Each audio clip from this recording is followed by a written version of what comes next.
मित्रांनो, अतिवृष्टीमुळे शेतकऱ्यांच्या ज्वारी पिकाचं, सोयाबीन पिकाचं, त्याचबरोबर कापूस, तूर, मूग, उडीद या पिकाचं मोठ्या प्रमाणात नुकसान झालेलं होतं. परंतु मित्रांनो, ही नुकसान भरपाई बऱ्याच शेतकऱ्यांच्या खात्यावर वितरित झालेली होती. परंतु असे काही शेतकरी होते ज्यांच्या खात्यावर जी रक्कम पडायला पाहिजे होती, ऐन वेळी त्या शेतकऱ्यांचे पीक विम्याचे जे अर्ज आहेत ते रिजेक्ट लिस्टमध्ये टाकण्यात आलेले होते.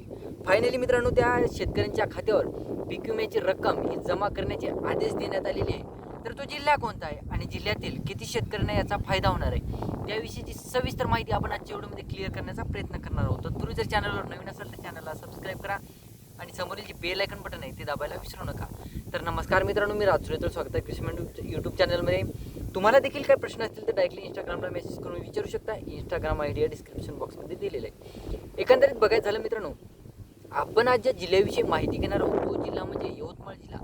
यवतमाळ जिल्ह्यातील शेतकऱ्यांनी जवळपास 2022मध्ये मोठ्या प्रमाणात पीक विम्याचे अर्ज भरलेले होते. खरीप हंगामात ज्या शेतकऱ्यांनी अर्ज भरलेले होते अशा शेतकऱ्यांना जवळपास ही रक्कम वितरित व्हायला पाहिजे होती. परंतु 10 शेतकरी असे आहेत ज्या शेतकऱ्यांना खरीप हंगामातील जे पीक विमा होता तो रिजेक्ट लिस्टमध्ये टाकण्यात आलेला होता.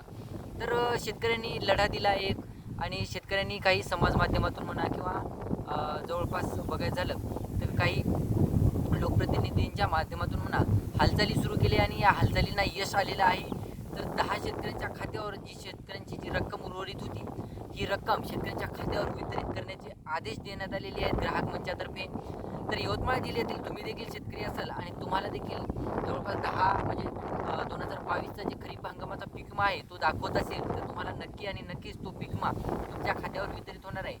तर जवळपास 2022च्या जे पीक विम्याचे जे शेतकरी होते ते शेतकऱ्यांची नावं बघायची झाली तर यशोदा माणिकराव राठोड, त्यानंतर विनोद शिवराव आडे, त्यानंतर नामदेव मानसिंग जाधव, त्यानंतर फकीरा सदाशिव चव्हाण, त्यानंतर विलास नरसिंग राठोड, त्यानंतर नागोराव सदाशिव चव्हाण, त्यानंतर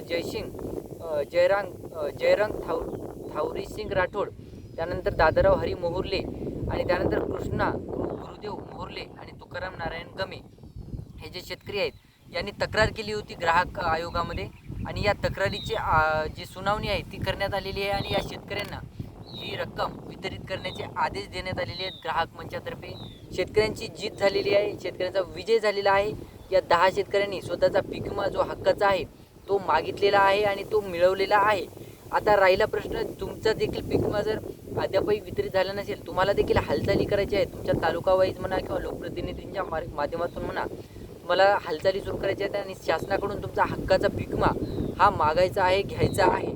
तर ही होती छोटीशी माहिती पीक विमा संदर्भात. व्हिडिओ आवडला असेल तर लाईक करा, चॅनलला सबस्क्राईब करा आणि हा व्हिडिओ जास्तीत जास्त